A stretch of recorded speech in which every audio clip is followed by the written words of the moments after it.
Hello, welcome to Prajim Technologies. I'm Venkat. This is part 37, Delegates Usage in C Sharp. In part 36, we had Introduction to Delegates. In that part, we have seen the basics of delegates and the basic syntax, how to create a delegate, make it to point to a function, and then by invoking the delegate, it will automatically invoke the function it is pointing to. And we understood that delegates are type safe function pointers, meaning the signature of the delegate should match the signature of the function it's pointing to. In this part, we'll look at an example of how to use delegates, okay, and thereby look at the flexibility that delegates provide us with. Okay, so we'll look at an example, and this part will be completely demos. So let's flip back to Visual Studio. Now, let's say I have a class called employee, and this class has got some properties like the ID of the employee, name of the employee, etc. So let's have the auto implemented properties with default get and set accessors. Similarly, this class is going to have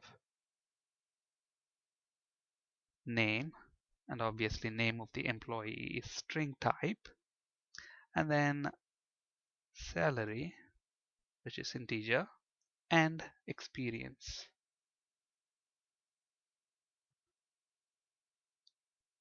Okay, now what I want is I want a method in this class called promote employees. And what should this method do? It should take in a list of employees, and then based on some logic, it should print the names of the employee who are eligible for promotion. Okay, so let's look at that class. So let's say public void is the return type, and then let's call the method as promote employee. And then this is going to take in a list of employees. Now the list class is actually part of generics namespace, so we have to import that. So using system.collections.generics. So list of, this is going to take in a list of employees. So let's say employee list,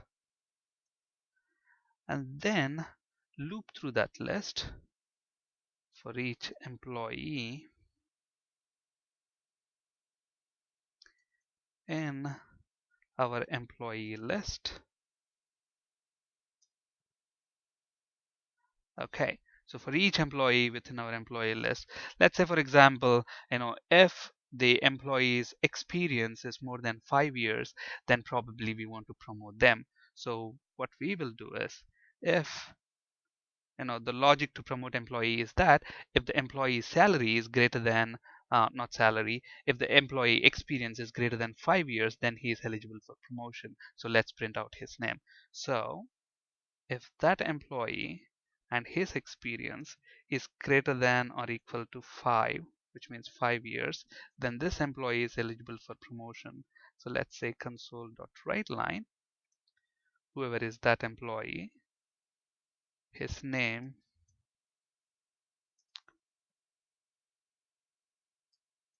promoted.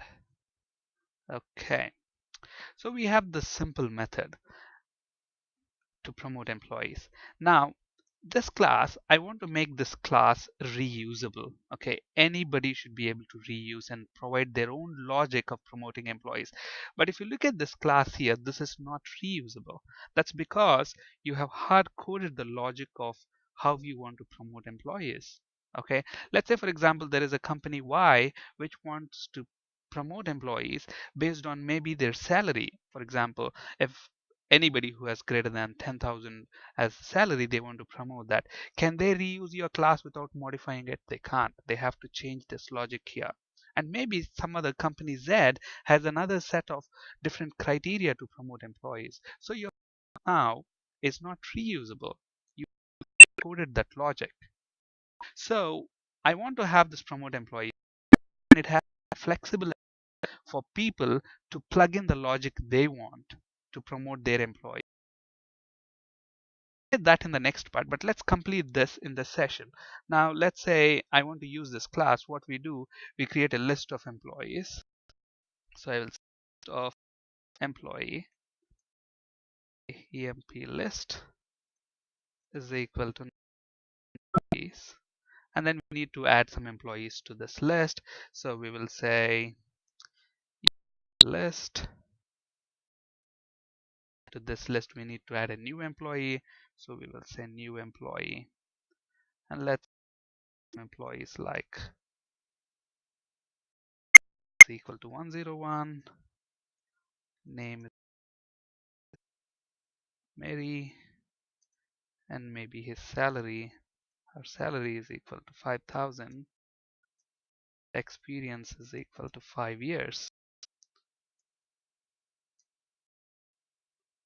Okay, so we have this employee here. Let's add some sample employees. Let's say Mary, and then this is going to be Mike, and maybe his salary is 4,000 rupees, and he has got, let's say, 4 years of experience.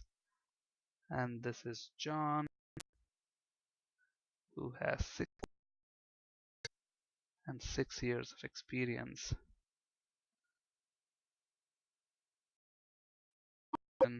And this guy, let's say, has 3 years of experience. Let's say this guy is Todd. Okay, look at this. We have 4 different employees, and 2 of them have experience greater than or equal to 5. Okay, so if we want to use our method, we can go ahead and use that.